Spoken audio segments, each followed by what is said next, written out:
We'll do her at the Terrifier. I'll get my creative juices going, figure out how I want to attack it. Why are you going to bring dinghy size into it? I feel attacked. What an excellent day for an August. You'd like that? Are you fucking nuts?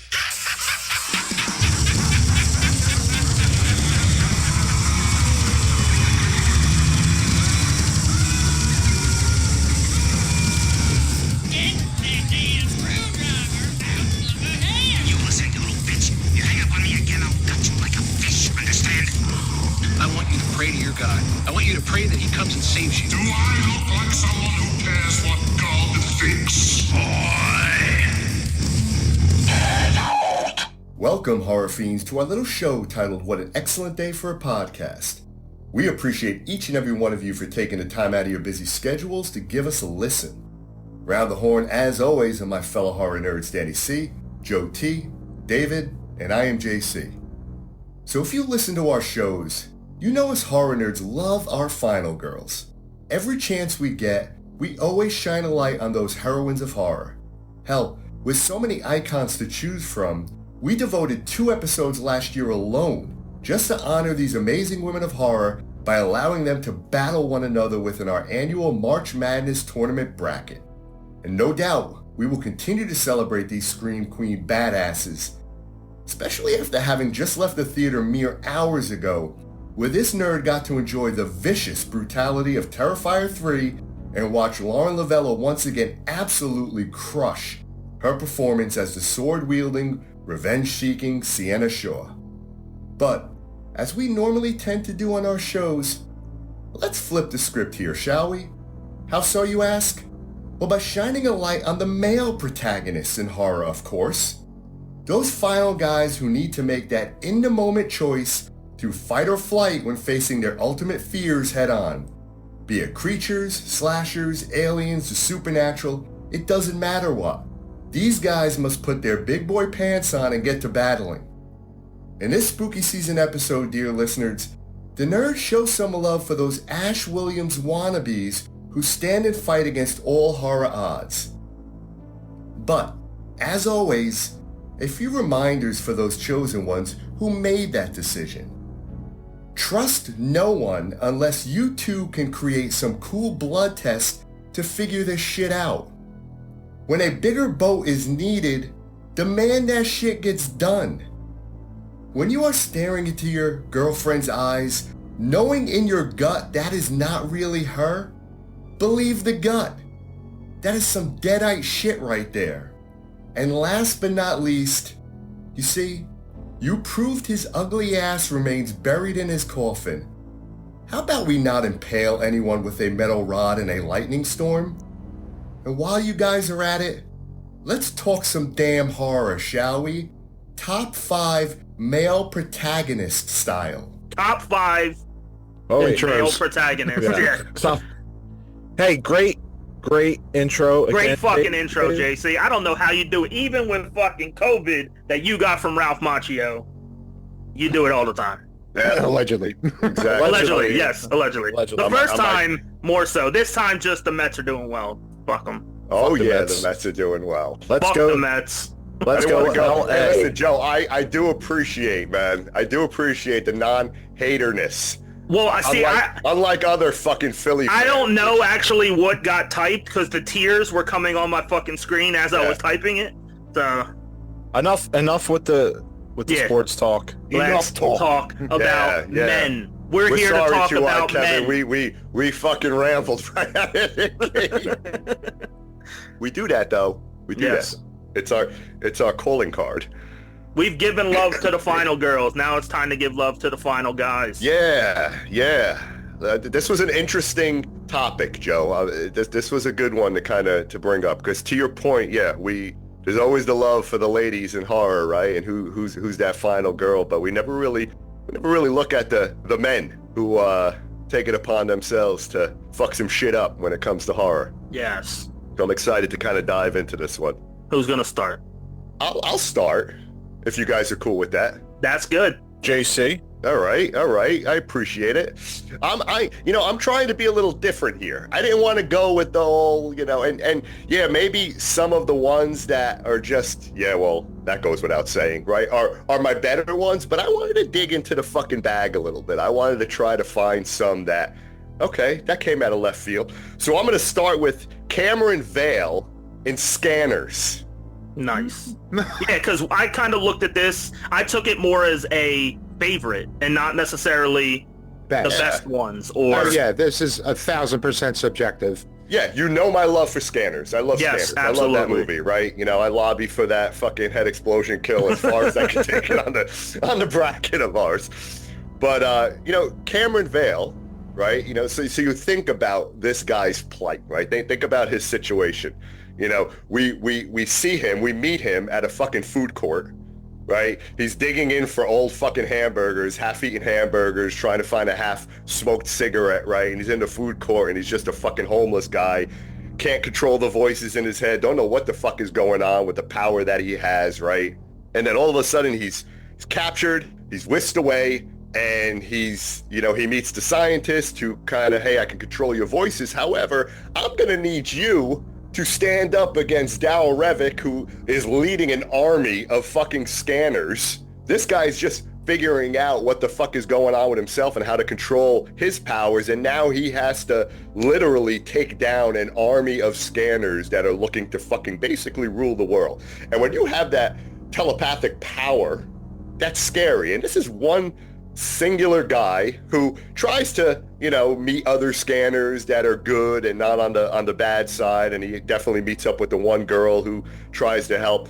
But then, on top of that, this guy has to battle, one of the most powerful scanners on the planet, who happens to be his fucking brother. So now I got to battle family. So I want to give some love. What's that, Dave? Sounds like a win-win. Yeah. So I want to give some love for Cameron Vale in Scanners, because he ultimately, and again, I'm going to spoil a little shit, but if you haven't seen Scanners yet, I mean, what the fuck? We spoil shit. Yeah, exactly. This guy, basically does it, right? He may not have his body anymore, but, he's taken over. He's the good guy. He's in Darryl Revick's body, but now he's beating him. So a little love for everything that Cameron Vale had to deal with from the moment he was eating a half-fucking-eaten hamburger to the end where he was celebrating his victory only in another dude's body. Yes. JC, that came out of left field, huh? Telepathic Powers by Scott Baio and Zapped, or Cameron Vale? Amen, right? Right? Cameron Vale should have been running around, fucking like twinkling his fucking nose to make bras pop open instead of fucking going after, Consec and their fucking little strategy there. But did you watch Zapped, Dan? Yeah, of course. But recent. Yeah. Okay. Fucking love Zapped. Recently, no. Okay. Watched the shit out of it for the first year it was on cable. So there's mine, guys. There's my first. That was a good one. Baby. That was very good. Thank you. How about Tommy Jarvis? Which Tommy Jarvis? Oh, yeah. Well, I'm going to go with Tom Matthews, Tommy Jarvis from Six. Fucking A, baby. I agree. But the Tommy Jarvis character evolved, right? That's true. Corey Feldman is one that started it, right? Going up against Jason in Final Four. Getting creative, trying to figure out who Jason is, trying to get in his head and stop the chaos that was going on and protect his sister. So, to me, yes, Corey Feldman kind of started it and was that wink of an eye where you could have thought, like, now is he going to go and turn? And he didn't. And I know Friday 5 gets a lot of shit, and that character is he the killer? Is he not? But in 6, Tommy Jarvis resurrected Jason for all the wrong reasons, not knowing that, lightning was going to strike and I got trauma. Rejuvenate him. He kept after him. He kept going after him, and he did whatever he could to stop him. And he called him a pussy. he didn't back down from Jason, and even his role even continues into Never Hike Alone, which if you haven't seen, check it out. They're really good. On the YouTube videos, the fan made Friday the 13th videos on YouTube. Yeah, man, Tommy Jarvis to me is always going to be on my top 5. And when I looked at it and doing some research for this episode, I couldn't believe how much lack of love, or I guess the character itself, that people didn't have for the Tommy Jarvis character. But in a prominent slasher franchise, he was always the one to battle Jason. He came up multiple times. That character came up multiple times against Jason and was able to temporarily defeat him during those moments. And no one's been able to really take down Jason the way he has. But did he? At least when Tina brought him back in 7, she had a whole other thing in mind. Tommy was just being a selfish prick. Right. I need my closure. Well, if he didn't get his closure, then we wouldn't have got Jason Lives. So wouldn't have gotten Kane fucking Hodder in the mix. Yes.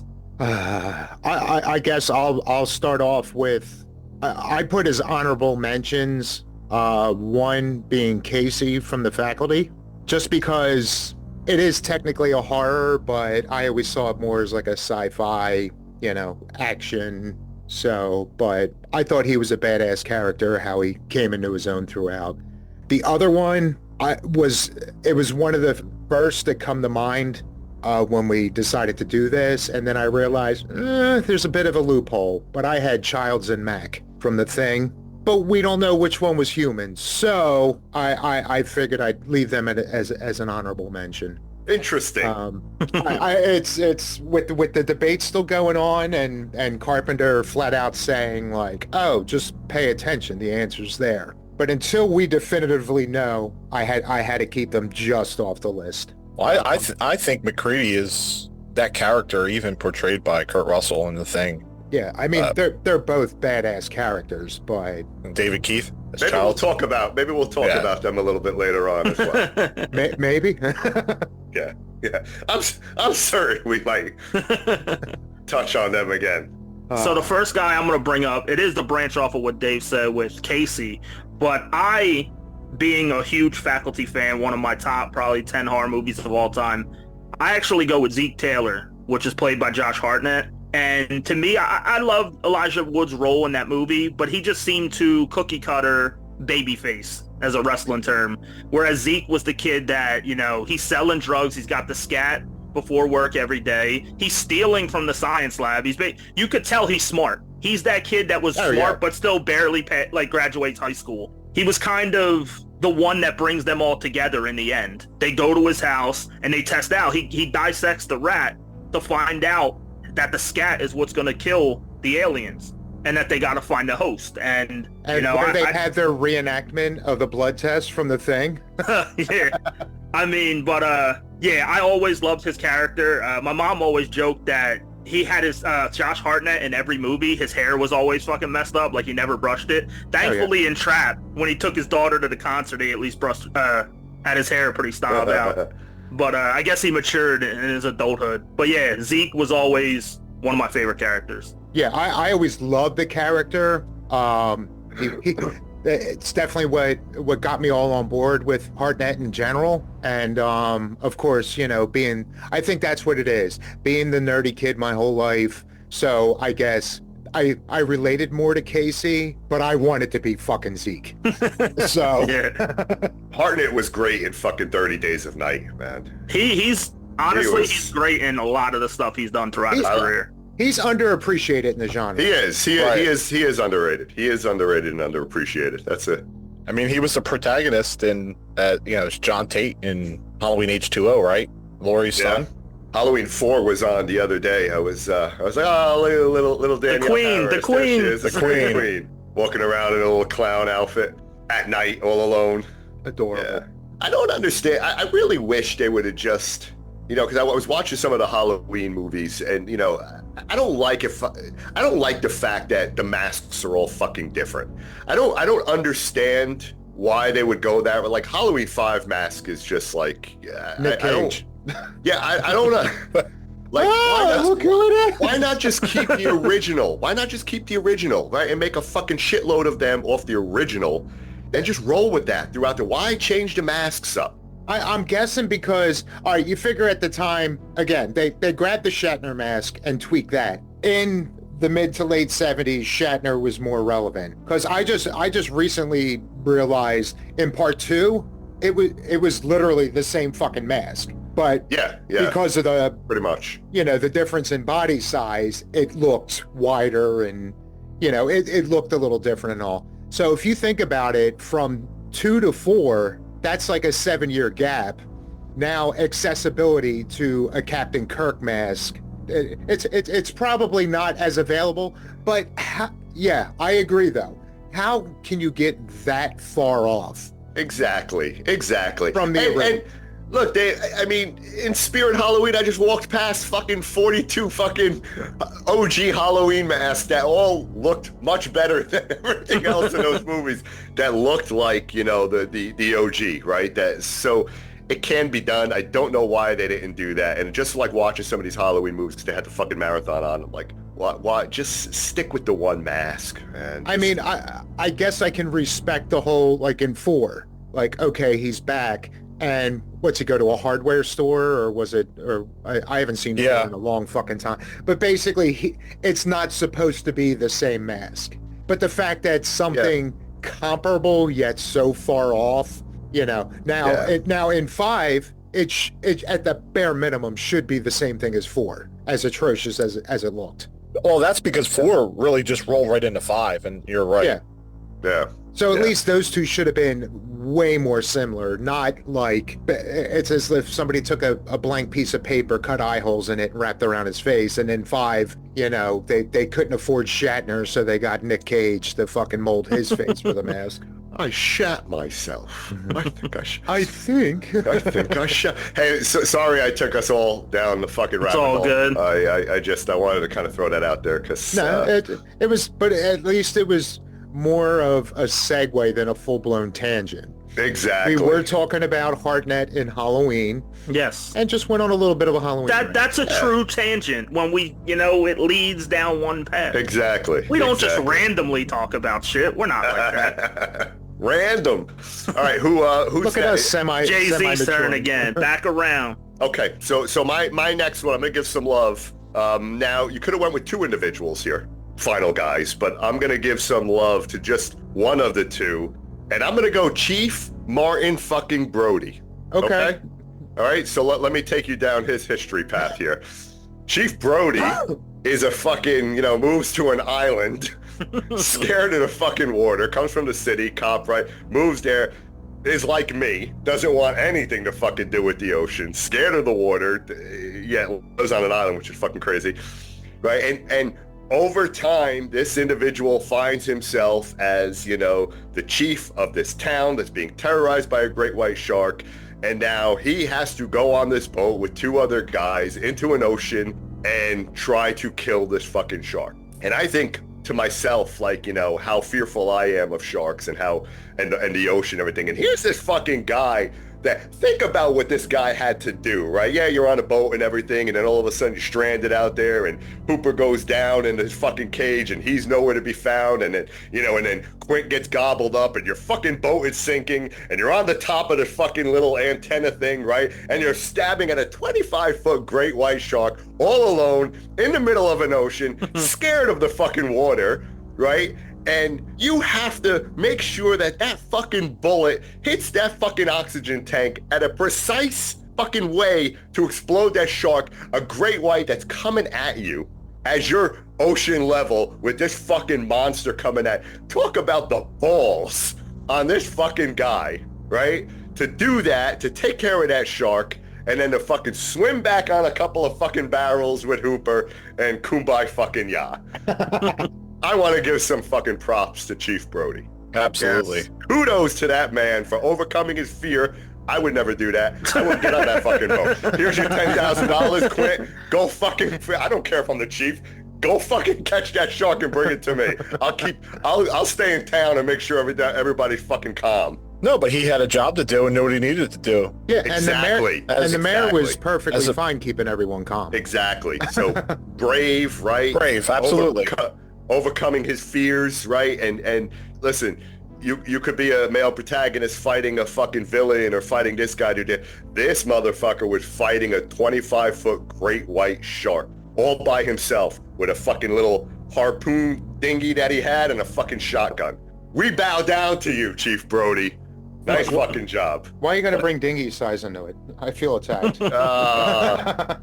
But I feel that's going to be the lead of that's the intro. Why you got to bring dinghy size into it?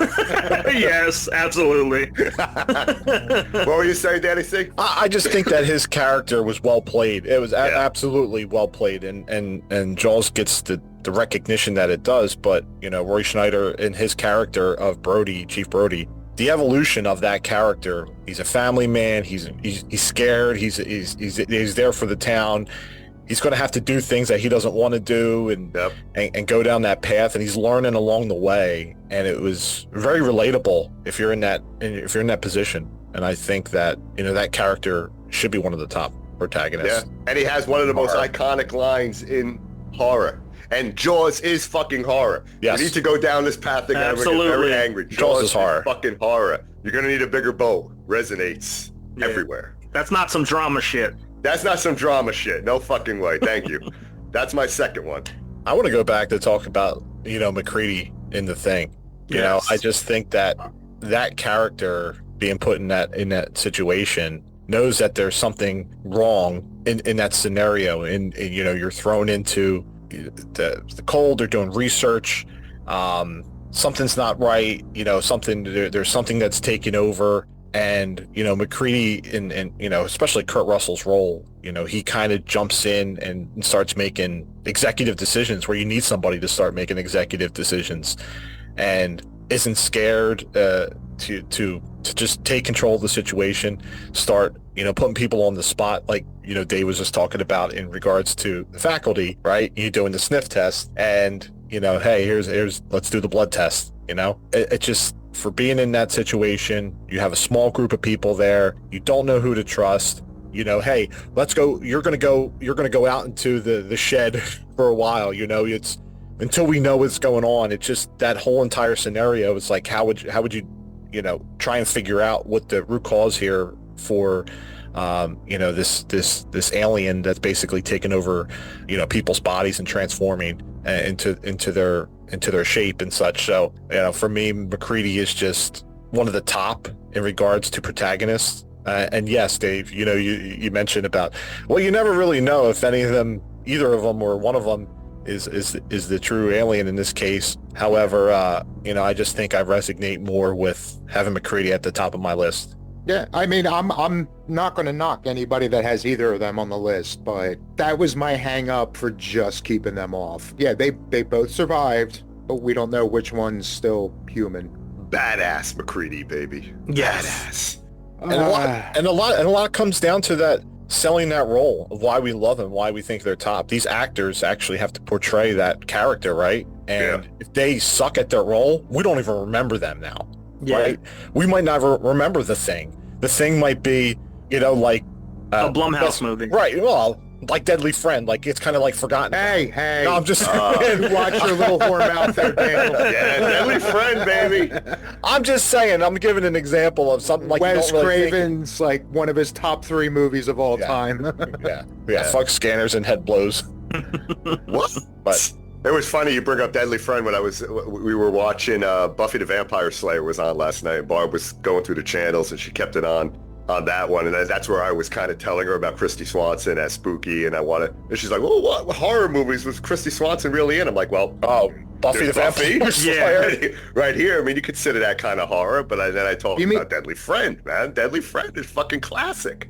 Wait, but Buffy, so you mean the Paul Rubens story? Oh, yeah. No, when I talk about Buffy the Vampire Slayer, man, I'm not going Sarah Michelle Gellar here. No, I love the OG. I'm going David OG Arquette, Christy Swanson. Luke Perry, Absolutely. Rutger Hauer. That's Buffy the Vampire. Donald Sutherland. Like Sarah Michelle Gellar in that show. Everybody loved it, and I'm sure it was fantastic. But for me... And it's 12 spin-offs. Yeah, Christy Swanson, baby. Like, I wanted to include Luke Perry as a protagonist just because his name was fucking Pike.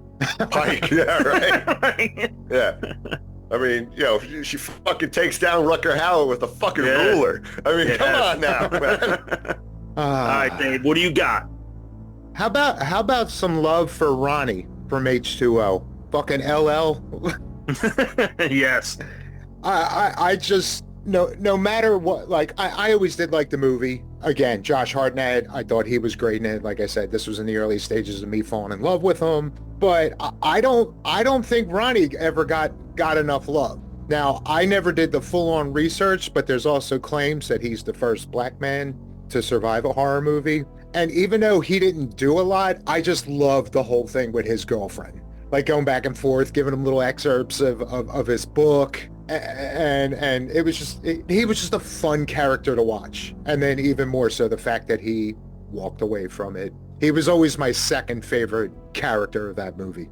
I always liked H2O. Yeah, it was the first time in my experience where they ended a slasher franchise properly. Is that the one? This is the one with the decapitation, right? Spoilers. Right. With Laurie. But I remember years, before that, always saying, because, going back to tropes, the whole thing, like, you get the guy down, it's just like, finish him off. But I always took it a step further, like, cut their fucking head off. Especially when it's established that it is, like, a human killer. Off with the head. Yeah, lock the head off. And I just remember the first time I watched that movie, like, there he is stuck in the, what was he, wedged in the tree or something? Or no, between the car. Anyhow, I'm sitting there and it's just like, this would be the perfect time for, holy shit, she did it.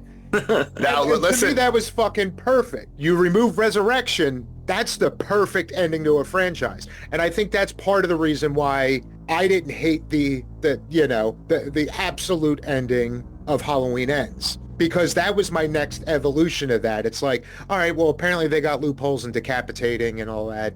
Then it got to the point where I was saying, like, take the body, throw it in a fucking wood chipper. Yeah.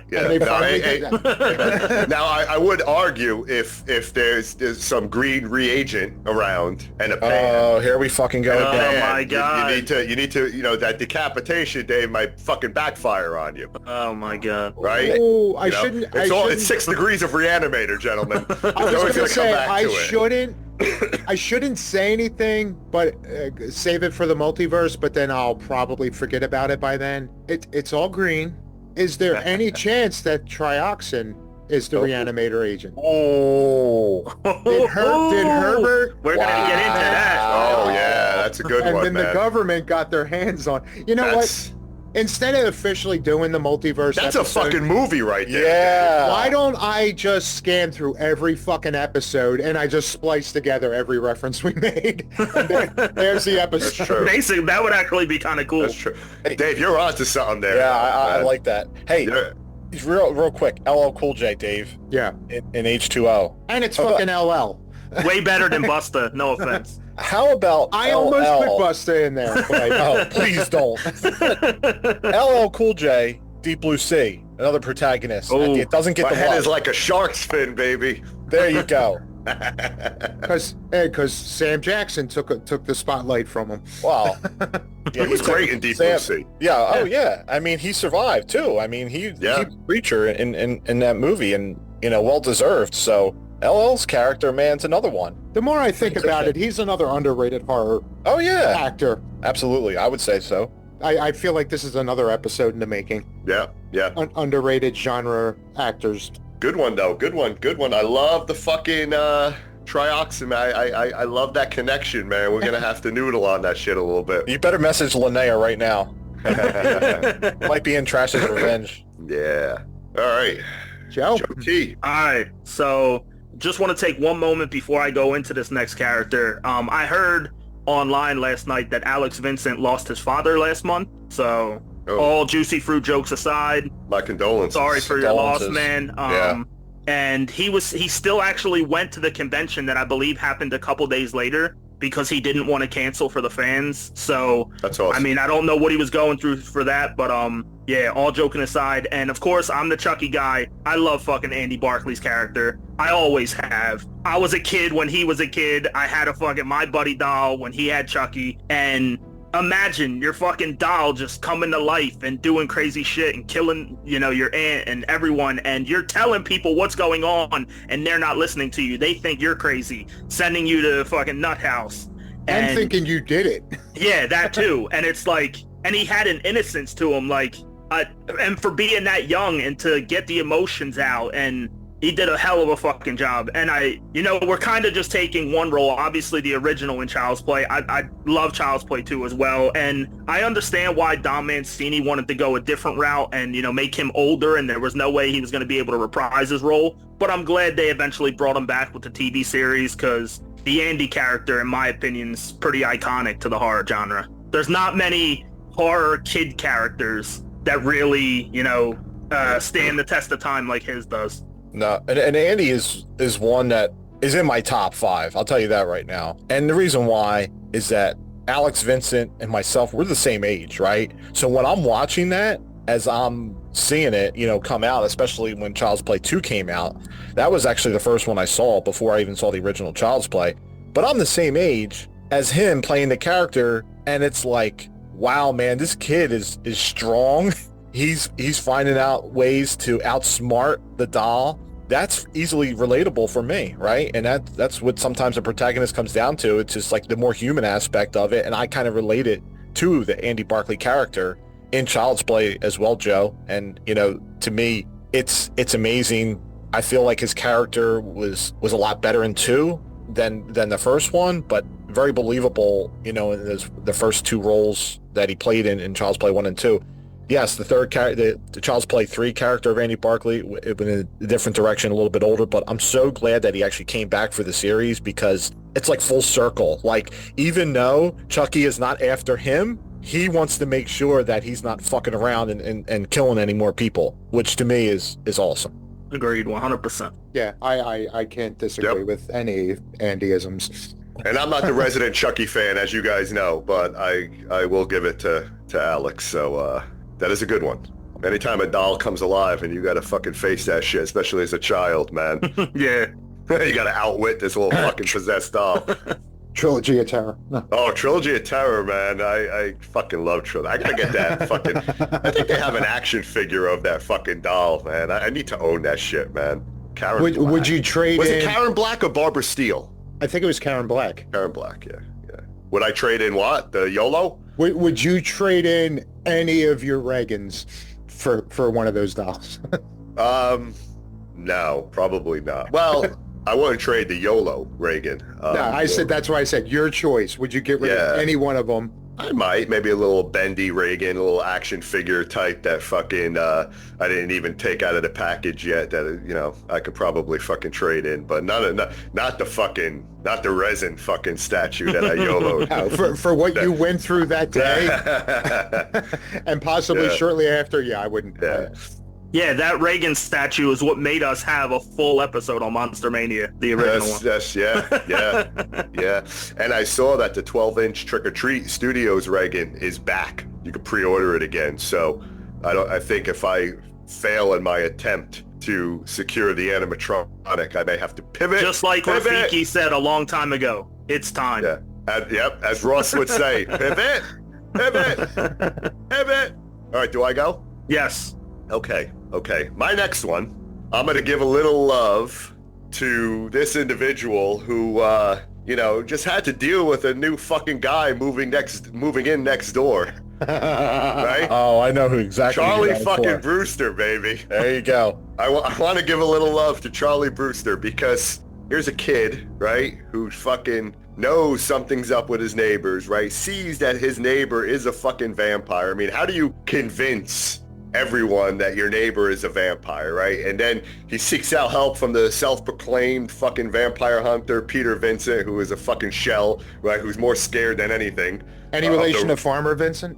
I watched Motel Hell the other day, too. It was on AMC. But, again, brave, persistent. This fucking kid had to kind of try to prove that this dude was a vampire. He had to take him on.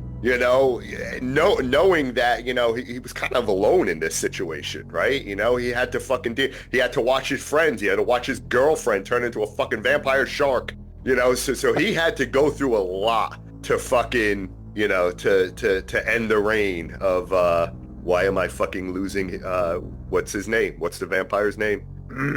Give me his name. I'm fucking forgetting it. Holy shit. We're all undercaffeinated. Yeah. And I have fog. I have COVID fog brain too. So Allegedly. It's Jerry.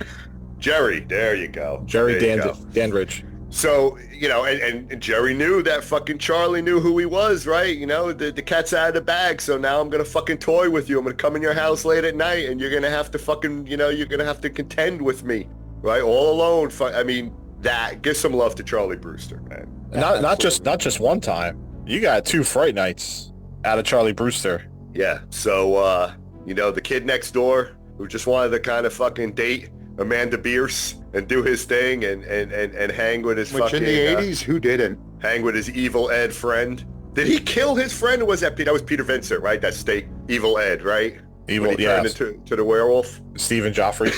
Yeah, Evil Ed. Yeah. He was another guy, it's fucking Spooky Empire that I wanted to meet. But yeah, some love for Charlie Brewster, man. Yeah. Fright Night, baby. Fright Night, so they just put on Tubi the remake. So I know we just covered in 2011. So went back and watched that one because I haven't seen that one in a while. The original Fright Night, still my favorite, even though the remake I felt was really good. So if you haven't checked it out, you can see it on Tubi during the Halloween season now. Yes, sir. Yes, sir. So Charlie Brewster, we salute you for having balls of steel to take on fucking vampires that moved in next door and wooing your mom too.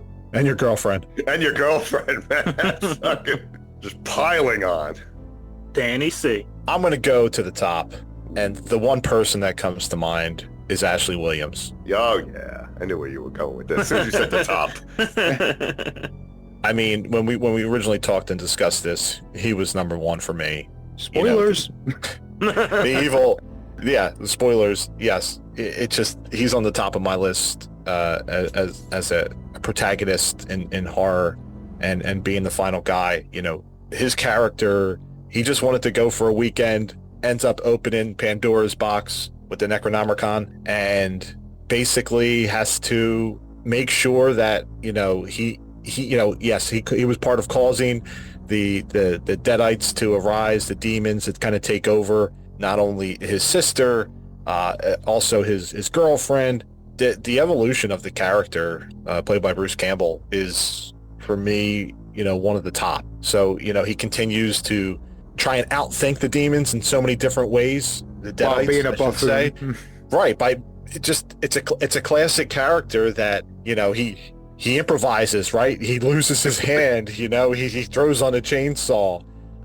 He tries to figure out ways to battle the Deadites along the way, and the evolution of his character is more prominent, I think, in Evil Dead 2 compared to the first one as you get to know his character. But 2 is really where he set the scene and where you took it from there, and then going into his Army of Darkness, and then also into the television series. But for him, his character, he's a strong character. You know, sometimes he makes dumb decisions, but he tries to make sure that he's protecting everybody along the way. You know, my salute to that character of Ashley Williams. How much demon fluid and blood did that guy fucking swallow? Ooh. Oh, No, did he? Allegedly.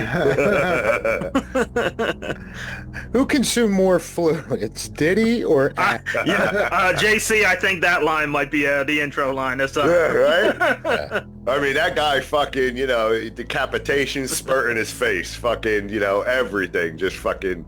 he's always on the lookout, though. In every aspect, he knows that it's around the corner and it's coming. And he can't outrun it. He can't outrun it. He's got to deal with it. He owns it. And he gets his ass kicked, too, man. Oh, and sometimes it's, you know, his ass kicked by himself, right? Exactly. But, yeah, now Ash is, I mean, when you think of, you know, what we're talking about today, Ash, you know, probably at the top of many lists. Hail to the king, baby. Yeah, absolutely. And in a loose sense, it's almost he's almost like the horror version of Idiocracy. He really is. He comes in as just an average guy. He gets put in this fucked up situation. So even more so. And yeah, I get how, you know, there's the whole battle. Like, okay, it just leans too much into the comedy, and I know that turns a lot of people off. But it is definitely, I don't know, I feel one of the most interesting arcs of a character. Like, he gets thrown into this situation and he's forced to become badass while still being flawed all the way. Yeah, he finds the courage. He has to, man. He's He's stuck out there with his friends turning into fucking demons, and you got to battle that shit. And you know, your sister, your girlfriend, your fucking. I mean, you got to overcome a lot to do the things that he did. But yeah, hail to the king, man. Ashley. All right, what about Jim from The Hitcher? My man put up with some shit. Yeah. Okay, that's a good one. C. Thomas Howell, baby. I never saw the remake, but yeah, the OG one. That was probably one of the earlier films that actually fucked with me, because it was just, you know, it was definitely a horror rooted in in reality. Yeah, because back then you would pick up hitchhikers. Right? I mean, people actually did that. Nowadays, I feel like that's one of the shot. first movies, you know, one of the earlier movies that kind of weaned society off that shit. And yeah, there was no supernatural element. There was no. It was strictly just the evil of humanity, and this motherfucker had to deal with it. Yeah, and Rutger Hauer played it well, man. That evil of humanity, man. Yeah, that's a good one. I don't know how normal he walked away from it, but again, it was to see him have to deal with all that shit. Yeah, it was always a memorable role for me. Stretching out Jennifer Jason Leigh. Not even the fun way. Exactly. Oh, I thought we were talking about Fast Times. And yeah. Sorry. No. When she had to go get one of those abortions. How about the? I know I'm getting off topic in regards to The Hitcher. The box art. I always remember that at the video store. Yeah. Love that box art. Yeah. I feel like that's one that should have made that list, but we had so much other shit. Or did somebody bring that up? It might have been brought up. But it's super simple. Honorable mention, I think. Yeah. That's a good one, Dave. That's a good one. I haven't seen The Hitcher in God knows how long, and I think I need to go back and watch it. Yeah, it's been a minute. Finger food. Yo. I mean, who doesn't love fries? Yeah. And there was a good period where I was always like, you know, I think this was when I was in my hardcore, you know, again, a kid. So, you know, McDonald's was it. And even though it was those little fucking shoestring fucking fries, like I was always like, I would always inspect any batch of fries I ever had put in front of me. That's right, man. You don't want to dip that shit in ketchup and put it in your fucking mouth. No, you did not. Joe T. All right, so I know I'll guarantee this character is not on any of your guys' lists, but to me, he's one of the most badass protagonists in horror history. The character's name is The Janitor, and it was played by Nicolas Cage in Willy's Wonderland. To me, the character is amazing for two reasons. One, he doesn't say one word of dialogue the entire movie. He's just a pure badass. Like, the movie basically is about like this old kind of style Chuck E. Cheese and like the Five Nights at Freddy type and all that, and it's closed down. And he basically gets hired to be the janitor. And just as he's working throughout his shift, the animatronics come alive and he just fucking demolishes them. And then he just goes back, he cracks open a drink, plays pinball, punches out like a normal break, and then just goes about his day. And yeah, he has his routine. Yeah, and it's truly, to me, if I wrote that movie, Nicolas Cage would be the only, like that character would be written for Nicolas Cage. And to me, it's just honestly one of the greatest horror characters I've ever seen. Yeah, I'm kind of upset that, because I had so many other names come to mind, the fact that I overlooked that, because yeah, again, it's so simple, job. But it's amazing. And Art wants to battle him. Art wants to battle him. No, yes, that would be amazing. Yes. Yeah. So, nice. Yes, well done. All right, am I next? Yes. Who the fuck is JC? All right, who the fuck is JC? Who the fuck is the Mets? Oh, you know who the Mets are. Every Philly fan does. All right, I'm going to go, these next two were like 1 and 2 for me. I could have flip-flopped either way. But I'm going to go with, as my number 2 with, you know, and I'm going to talk about, again, the granddaddy of them all. I'm going to go with Damien Karras.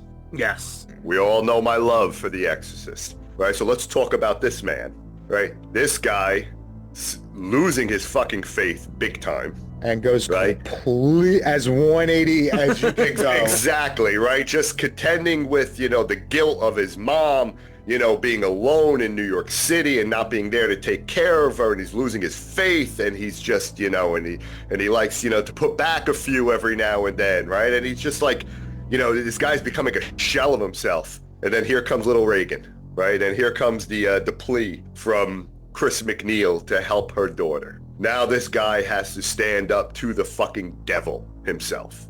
Allegedly. He has to walk, allegedly. I'm going to say it was. He has to, Pazuzu devil, he has to walk into that fucking room and contend with this fucking 12-year-old girl, losing his faith, knowing that to save her fucking life, he has to find that faith again, somehow, some way. And then at the end, making the ultimate sacrifice to toss his ass down a flight of fucking stairs so he doesn't go after this girl once he gets the demon from her to him. He makes that split decision to just jump out the fucking window to save her life. A girl he doesn't even fucking know. Never even really met the real Reagan. Never met her. Doesn't know her, who she was as a child. Only knows the demon. He was just trying to get a cameo in Mom's next movie. So hats off to Damian Karras for overcoming your faith, right? For finding your faith and for making the ultimate sacrifice, a girl that you didn't even really know, right? This world should have more people like that. In the state of this fucking world today, how everybody fuck the ugliness that there is, here's Damian Karras putting his life on the line, sacrificing himself to fucking save a child that he's never even met. Yeah, I kind of feel like it's under-acknowledged, maybe not underappreciated, but in that moment, it's take me. And exactly. Then it goes into him, and even though it's only a few seconds, just the whole idea, like you can kind of see in his face that battle. Like, okay, I extracted the demon. He still has a little bit of that humanity, and you can kind of see him going through the whole thing of, okay, now what?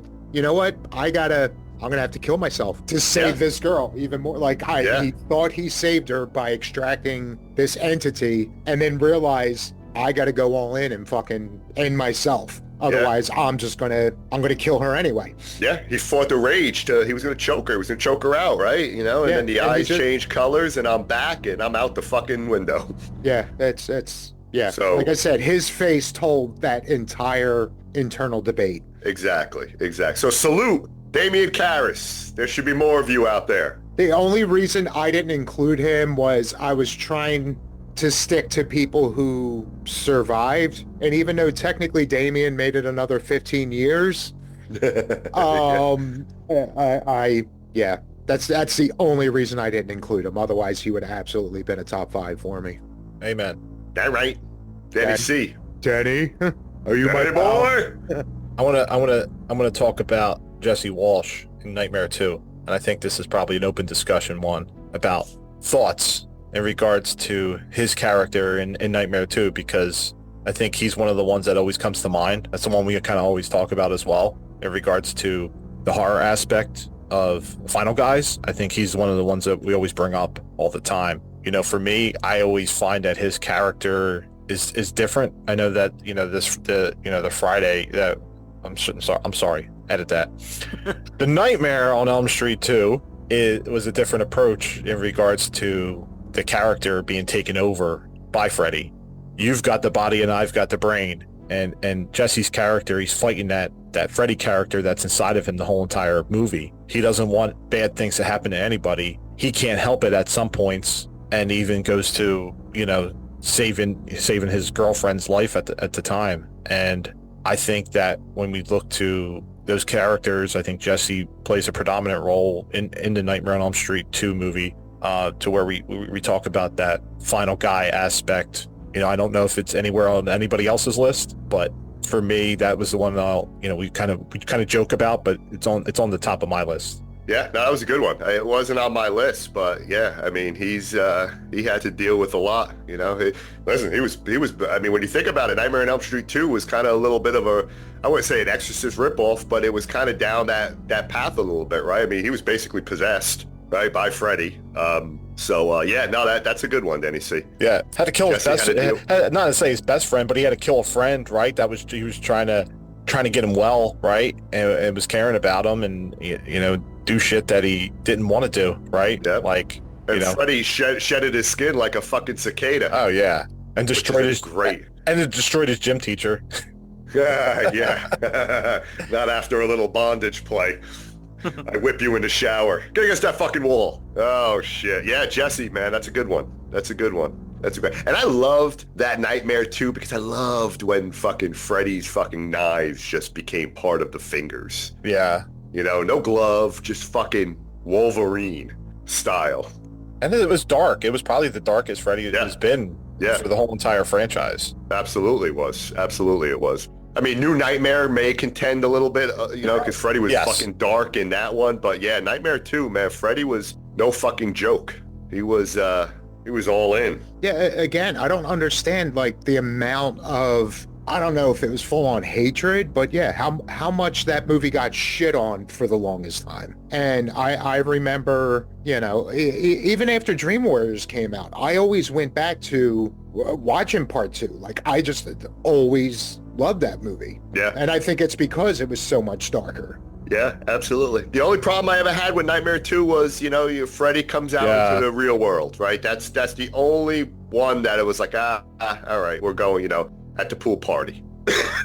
Yeah. I wish they would have kept that in a dream. And who knows? There could be a way if they wanted to play off that one more. I'm sure there's a way they could retcon that into, oh yeah, it really was a dream. Like, who knows? Most of that movie could have been a dream. Well, look, Nancy pulled him out of her dream, right? So Nancy pulled him into reality in the first one. So, but they should have tried to at least show Jesse pulling him out, right, and bringing him there. So now he's real. Now he's he's present. Maybe that's why I didn't hate that the whole possession part of it was because they say, oh, it breaks all the rules. He can't come into the real world. Well, how the fuck did that? Now, granted, they leave you in the first one with the whole thing of, was that all a dream? Like, with the ending of the first one, like, did she really pull him out? But I don't know. It feels like a lot of the major complaints about part 2 didn't affect me as much. And yeah, part of it was, I always drawn to, the nerdy characters. So again, Jesse was just this shy kid who got some killer dance moves. And yeah, I never had a problem with it. Imagine if the Nancy character had come back in 2. I mean, they only reference her by name, but Heather Langenkamp, imagine if they actually brought it back in 2. What would the movie look like? Because I don't think you get 3, right? Because Wes Craven didn't come back until 3, right? So you have 1 and 3. However, this one, imagine if they went back to Heather. What would the story be? And I don't think you get this story. This is totally different. And I don't think you would get 3, is what I'm trying to say, is that I think this was maybe to kind of break it up. Is it in the house and what's kind of going on? I think that was another thing I liked about it. Like, I'm kind of glad Nancy wasn't in this one. Not that this went like anthology, but it's like, yeah, let's move on to somebody else's battle with this. And especially at the time, I always took it as they went through some shit. Nancy went through some shit. Why the fuck would she stick around? So the fact that they moved on to someone else's story, but you got the loose tie to, okay, this was that crazy girl's house years ago. And it was, why would you even move there? Why would you even move there? That's like some sinister shit with Ethan Hawke. Well, because, Dad got a good deal on it. And it sounds like, what little, I mean, yeah, the old man, you knew he wasn't in the supernatural shit and all that. So it was just like, oh yeah, this girl went nuts and, killed her boyfriend or, whatever the official narrative was at the time. But he looked like the no-nonsense kind of dad that it was just like, oh yeah, it's just some spooky story to, who cares? I saved a ton of money on this fucking house. Like, he didn't believe any of it. And obviously he withheld it from everyone else. Yeah, believed it when his fucking parakeet flew around the house and it fucking exploded, right? Now you're believing that shit. Yeah. No, that was from the drugs and that goddamn cherry bomb. Yeah. Yeah, fucking Clue got it. Clue. Yeah. No, but in this case, it was different too, the whole possession piece. That was not a part of the original. I think I've seen more of this in the 80s than I think the original one. Yeah, I enjoyed Elm Street too. Yeah, absolutely. It's a good one. Yeah, the only reason he just missed my list was he, he probably wouldn't have survived on his own. Like, he had to be saved. And I still love the character. I feel like he never hit that full on, had to step up and be more proactive in the whole thing. Like, he was just trying to survive, and until he got his back up, until what's her name decided to make out with Freddy, he was otherwise screwed. Lisa. Yeah, Lisa. Yeah, I mean, for pretty much he was fetal position as a character for the most of the movie, kind of scared of Freddy, right? You want to play with animals, Mr. Walsh? Join the circus. I always loved that line. Dave, you're up. How about Peter from Dawn of the Dead? From the great Ken Furry? Okay. Yeah, he's not just, in general, like, fucking SWAT guy comes in to save the day, and he ends up, I feel like nobody else in that mall would have survived if it wasn't for him. That is true. Obviously having the military training and all, like, of course he's going to be badass. But then I loved, that once they got settled in the mall, they show that little human element. Like, he goes and sets up date night, for Flyboy and all. It's definitely a character you wouldn't want to fuck with. Like I said, I don't think anybody else survives in that movie if he wasn't around. But then you could see, like, again, he's human. He can be nice. He can be, and then there's, wasn't there the alternative cut where he does, like, flat out, like, sacrifice himself at the end for the sake of her getting on the helicopter and all. So it's just I thought just a very good, well-rounded character. Yeah, absolutely.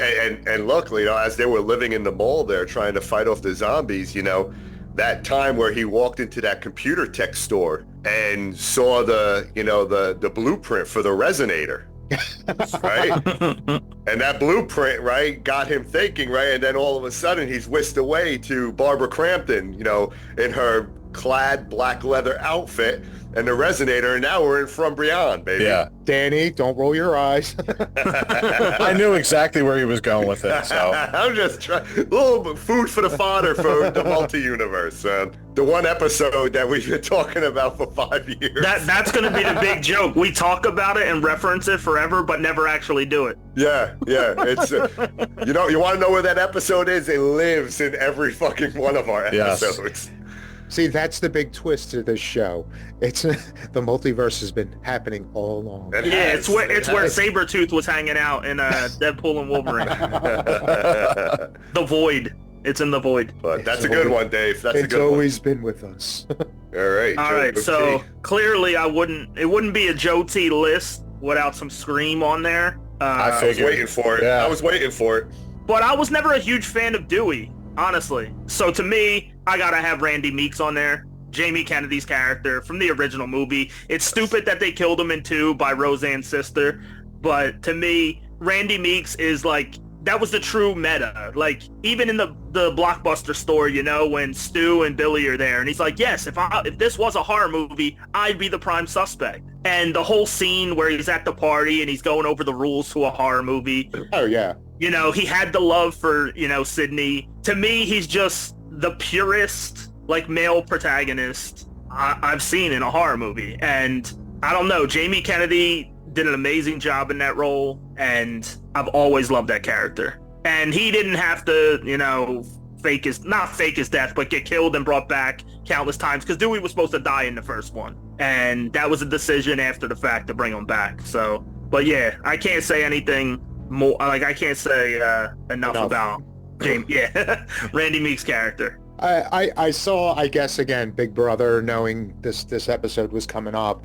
Yesterday, a random video popped up, Jamie Kennedy, and I guess it was like an interview or something, but it just made me giggle that he references, like, I've had a pretty privileged life over the years and all. Like, I got to travel the world. I got to spend some time in South Africa because I was in Tremors 5. I'm like, is that a flex? I didn't even know he was in Tremors 5, if that's the case. I forgot they even took it to a 5. So that was just a fun little thing. Like, he's talking and about, he was in that, Malibu's Most Wanted, which I know that's not horror. I always loved that movie. I know it's stupid as anything. But is he in Malibu Horror Story? Yeah, what the fuck, man? I was just gonna say that. I mean, seriously, what the fuck? Wouldn't it be funny though if it turns out that the reason it hasn't, it was, all traces of it had been like burned was because Anthony Kennedy was like, that's too close to Malibu's Most Wanted. Yeah. And he put like a cease and desist to destroy all footage of that movie. What was it, like the Antra movie, right? Where it's fucking cursed and they just burned all the fucking copies of it. I mean, fuck. Someone like seek out the fucking director and say, dude, not for nothing, but where's your fucking movie? Yeah. Like, I mean, it came out. We can't even find the director. Yeah, we know it exists. Like, I mean, it's a snuff copy somewhere. Holy shit, man. What you should have watched that shit copy that you had, Joe. You should fucking downloaded that shit. Finally, yeah. Yeah, we could all fucking somewhat enjoyed it. Yeah. What if this was all like a big ploy to raise money? For the real Malibu Horror Story? That it was never really fully made, and he's just putting them feelers out for people like you to get that passionate about it. In the meantime, he's still raising money to even make the fucking movie. Yeah, well then fuck you teasing fucker. I mean, what the fuck? Come on, the greatest marketing fuck scheme. You teasing fuck. Yeah, fuck you teasing fucker. There's your intro. I mean, come on, man. I've been fucking salivating to watch that movie for fucking how long now, and it's nowhere. It's nowhere. Oh, I hope you made your fucking $42 on it then for the fucking limited fucking theater that you showed it. 42? 42? 38? 38? 42? I'm glad you brought that up, Joe. The Randy Meeks, because that was my question. Dewey or Randy Meeks? And yeah, I mean, obviously to the franchise, Dewey went on for many more movies, but I relate more to Randy. Yeah, no, Randy. Randy's that guy. Like, I get why they killed him, just to show, like, anything can happen, anyone can be killed, but that character was just perfect for that movie. Yeah, he's the guy you want to be in that situation with, because he understands the rules a little bit, right? You want to work at the movie store. You obviously love Sidney Prescott. You have, like, it just... Except when he's too fucked up at the party that he doesn't get the irony of telling fucking Jamie to look over her shoulder. Yeah, that's true. Yeah, you got to keep your wits about you, man. Especially when moments earlier, somebody said focused on something else. Like, when Tatum got to the door, we were all focused on something else, too. Oh, yeah. At least two other things. Yes. All right. It's cold in here. It's freezing in here. I know, the temperature has gotten chilly lately. Tatum, it's cold outside. Oh. All right. Do we do one more round or? Yeah, we do. So go we're around the horn one more time. Yeah, we're at the number ones. Maybe throw in an honorable mention, but for me, we're going through our lists. I haven't gone in order. I've done it. Okay. Yeah, I was going in order. So all good. But again, we touched on this individual before, R.J. McCready.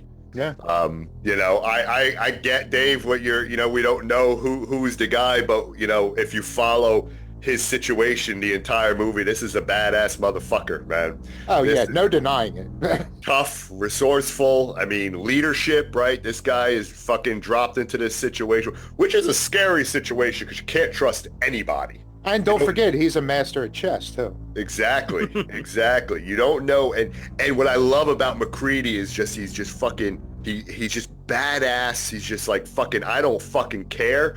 This is the way we're doing it. And he's so calm in his demeanor on how he fucking just approaches this, man. It's like, just like fucking ho-hum. Yeah, look, there's a fucking head running on the fucking floor with legs, man. He's just very fucking calm in how he does things, and he doesn't take shit from anyone, and he sets the rules, and McCready is just badass, man. McCready 2024. Yeah. Yes. Yeah, McCready is just like, let's go, man. He's fighting the ultimate alien organism that can just take over and look like you and I, and just fucking and to be holed up in that situation, freezing fucking cold, dealing with people who now think that you are possibly the thing, and fucking battling back from that.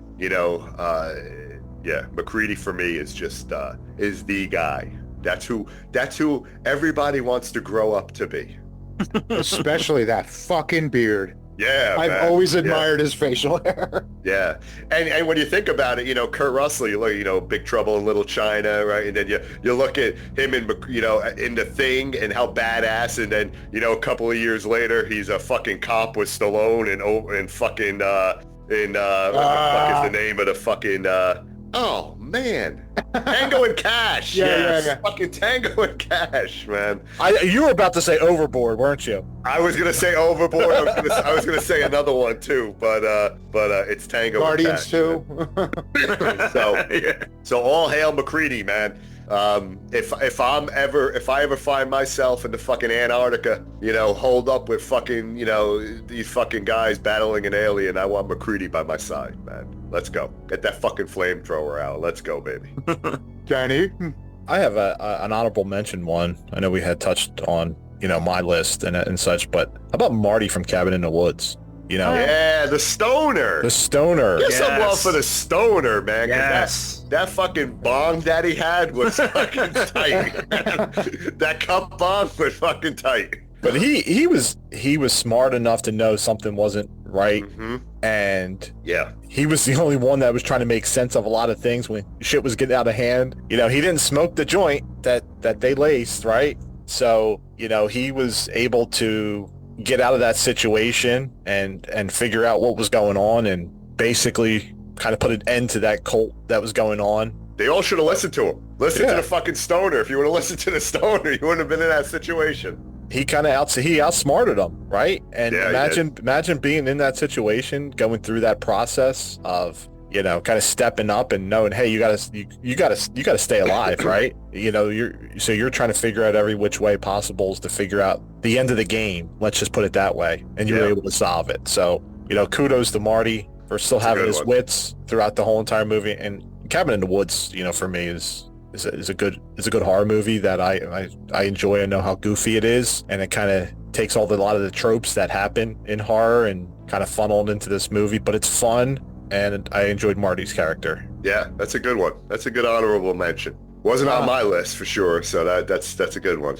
I don't know if there's much to say about it, but I think another one that just missed for me about Shaun of Shaun of the Dead. Yeah. There's another one got kind of forced into badassery. Yeah. And meanwhile, he was just some average, somewhat arrogant-ish, Not the smartest tool in the shed. And I think that's another thing I like about some of these characters, especially the ones that aren't just not the good guys, but actually step up to some level of being a badass when, they're just, kind of idiots a lot of the times in the beginning. And they you get that maturity out of them over time. Yeah. I'm starting to realize, this is my theme of the list for a lot of these. Fun guy, and he just wanted his pint. Yeah. Ends up having to fucking save everyone. Then he makes a decision to just fucking play video games with his best friend fucking zombie in the house. Yeah, I mean, or in not? the fucking shed. Yeah. You got red on you. That's a good one. Joe, That's a good one one. more. All right, I got a handful of rapid fires I'm just going to throw out just so they get mentioned on this episode before we rank. I had Alex Browning from Final Destination, Devin Sawa's character. Just thought he was, solid. He was kind of the one pushing the story, all that. I had Chris from Get Out, the main character from Get Out, played by Daniel Kaluuya. I thought he did a great job having to go against the entire family, and his girlfriend was clearly fucking with him. It's a good one. I had Dr. Loomis from the Halloween franchise, Donald Pleasant's character. He was another one I was on the fence about. And then the final one, I don't know how do we not mention Bosch? The amount of time we've talked about Bosch through the history of our show, and Bosch, no one likes Bosch, honestly. Yeah. No, but he was a good one. He was a good one. He was a good one. Because he transcends this list. Yes, he's too good for this list. He's in the multiverse. That's why he's stuck. He's stuck. He is stuck. But we gotta go rescue Bosch. Bosch is a good one, man. I'll throw another one out there, man. How about the fucking Frog Brothers in Lost Boys? Yeah. Oh, okay. Right? Think about the Frog Brothers for a second, right? If it wasn't for the, little Corey Haim going into the fucking comic book store, right, to kind of talk to these guys who knew some shit was going on in that fucking little Santa Carla fucking place. But, and they educated him, man, through comics. They educated him. Again, ballsy, right? Go to the fucking lair of where all the vampires are fucking sleeping. Try to stake the motherfuckers as they're sleeping, right, during the day. So, give some kudos to the Frog It's because Club. all of the other people in the town were fucking in a trance from the oily saxophone player, so they couldn't focus on the bad shit that was going on. That fucking oily saxophone player. It was at one of the conventions, wasn't it? Yeah. That fucking guy, man. Oh shit. That song though, man. It's so good. I Still Believe. So good. Yeah. No, not no,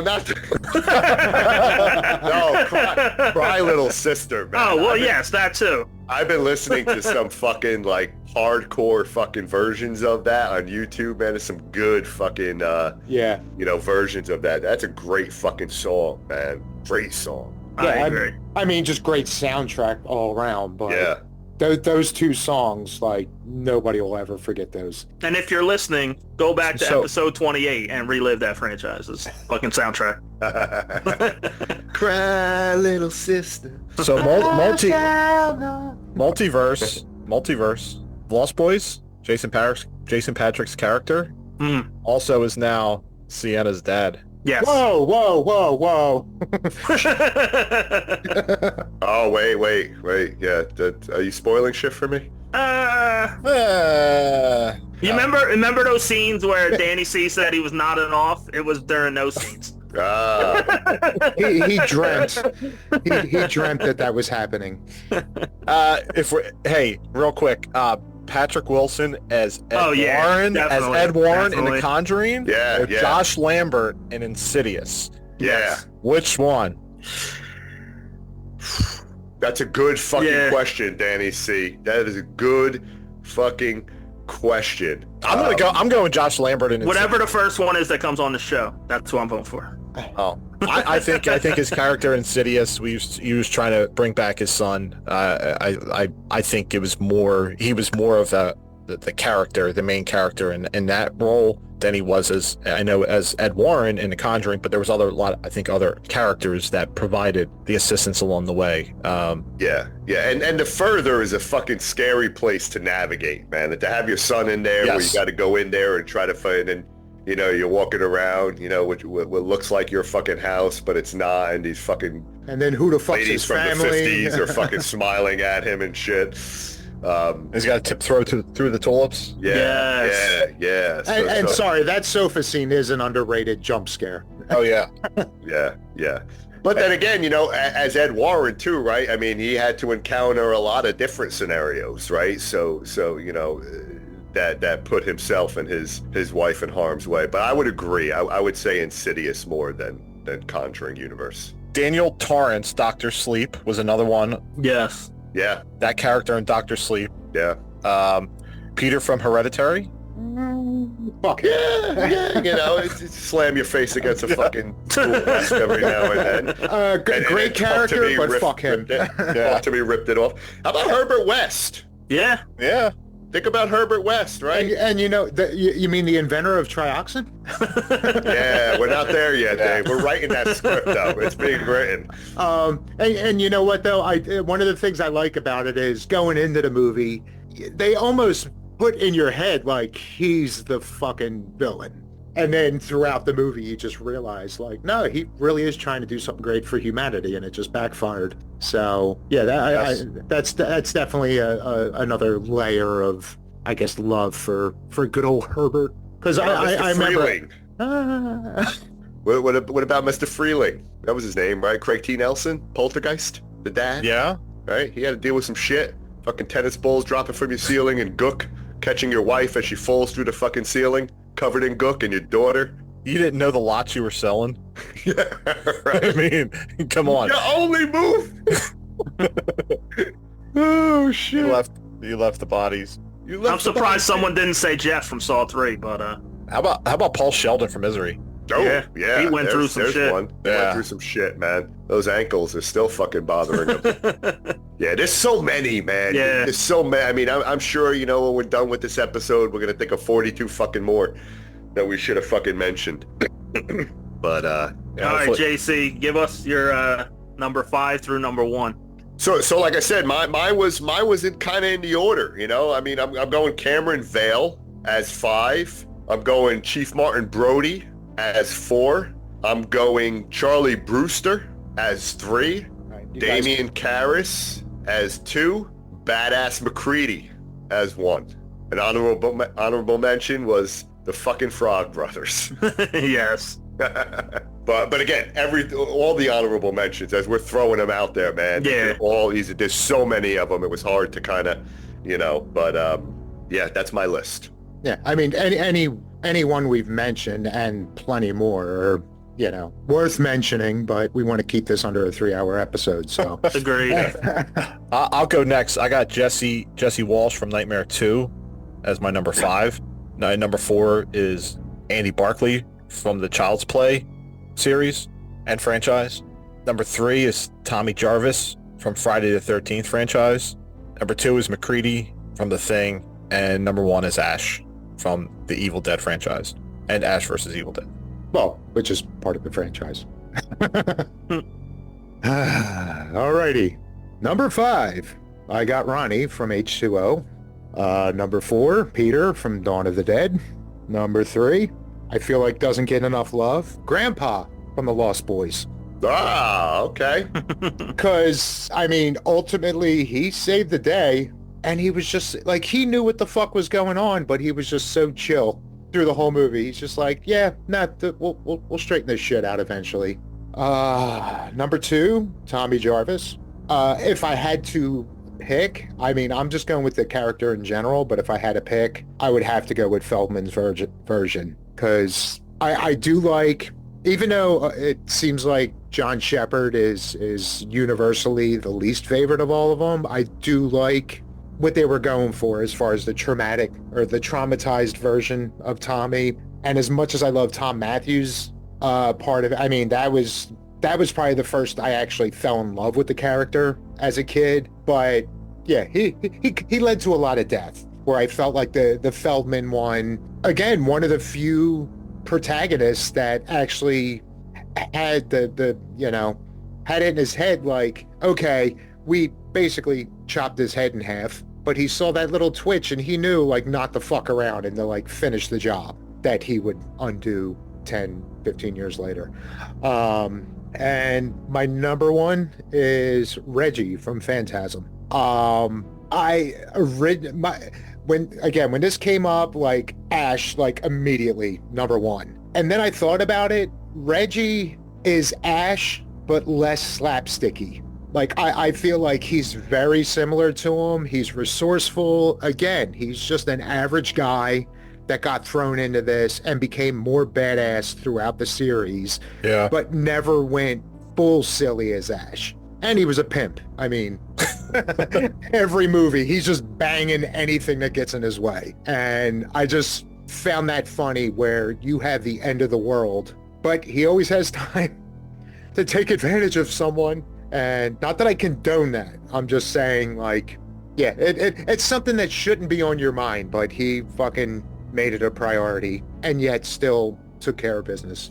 So. Yeah, Dave, yeah, Phantasm, the shout out there. I mean, you could even include Mike, right? I wanted to, but they jumped his character around so much. I just felt Reggie was far more consistent. Yeah. I would definitely say Reggie being consistent throughout the franchise for Phantasm. Yeah, it's. I feel like he kept truest. I mean, with some of the sequels, there was a substantial jump of, okay, I survived this movie, and then next one, he's borderline, like, full-on military skills. But yeah, I just always preferred Reggie. Hey, so before Joe goes, let me throw out another honorable mention. Mr. Norris from The Ledge, from the episode of Cat's Eye.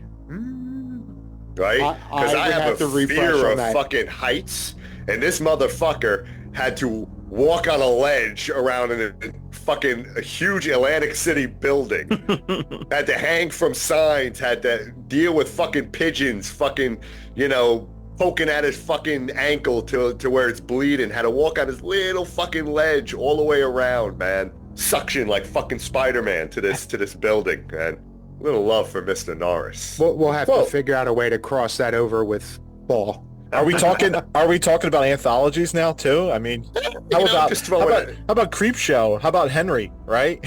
Yeah, absolutely. Absolutely. Hey, Wilma, I need you to come down here. Yeah. That bitch deserved it. That's one thing that almost bugs me with, I mean, unfortunately I didn't actually meet her, but seeing Adrienne Barbeau at the convention, and I hear nothing but the greatest things about her, yet she could so perfectly play a bitch in everything she's in. Oh, yeah. Yeah. That's like insane. Yeah. That character isn't even in Creepshow, man. It's like, yeah, will you please get her?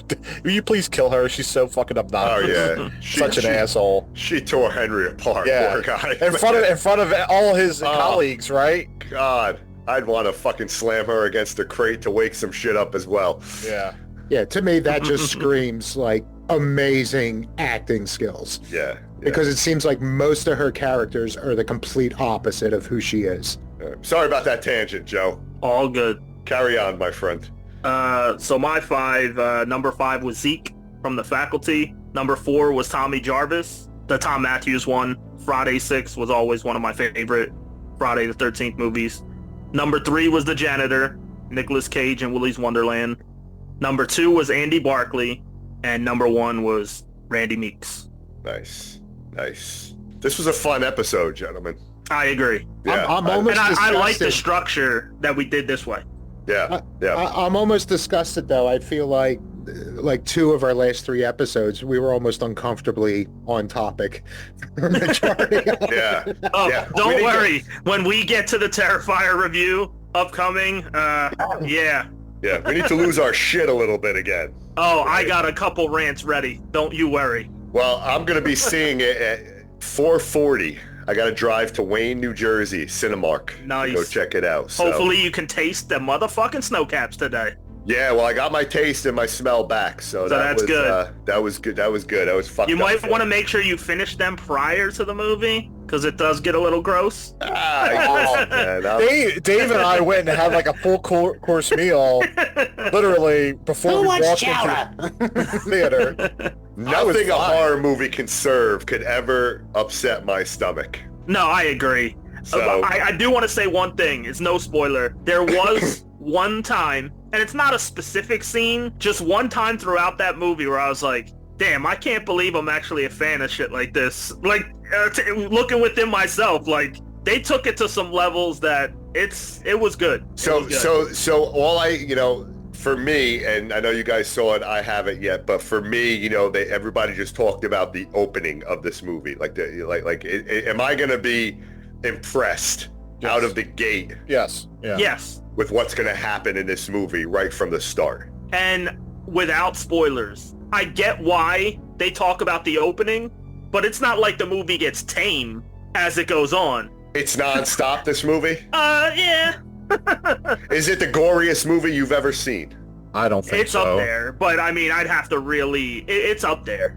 It's gory, yeah. Yeah, and I think they did a phenomenal job with the practical effects. Like David said about getting the Tinsley people and bringing them in, and it's good. All right. I have some rants, but we'll save them till you see it. All right. This has been fun, everyone. Yeah, great episode. Great episode. Stay creepy, everyone. Yes. Enjoy Halloween season. Yes, and enjoy Terrifier 3. We'll be talking about that very soon. Watch your list. Check your list. Twice. Check it twice. Stay creepy. Enjoy. Later. Toodles.